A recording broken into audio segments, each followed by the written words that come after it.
புளிப்பும் இனிப்பும் காரமும் கலந்த கம கமன்னு கல்யாண வீட்டு ரசம் தான் இன்றைக்கி நாம் பார்க்க போகிறோம்.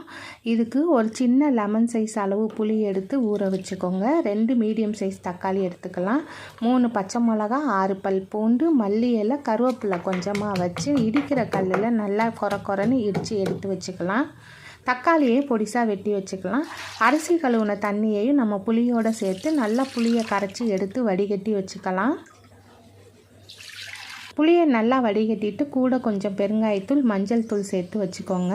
ஸ்டவ்வில் ஒரு பாத்திரம் வச்சு கடலெண்ணெய், நல்லெண்ணெய் சேர்த்துட்டு கடுகு, உளுத்தம்பருப்பு, காஞ்ச மிளகா, கருவேப்பிலை, வெட்டி வச்ச தக்காளியை வதக்கிட்டு அது தலையிலே நம்ம இடித்து வச்சுருந்த பச்சை மிளகா, பூண்டையும் போட்டு வதக்கி விட்டுக்கோங்க. கூடவே 1 ஸ்பூன் ரசப்பொடியை சேர்த்து ஒரு வதக்கிட்டு நம்ம கரைச்சி வச்சுருக்க புளி கரைசலை சேர்த்து மேலே கொஞ்சமாக கொத்தமல்லி எல்லாம் ஒரு துண்டு வெல்லத்தை சேர்த்தோன்னா சுவையான ரசம் ரெடி ஃப்ரெண்ட்ஸ்.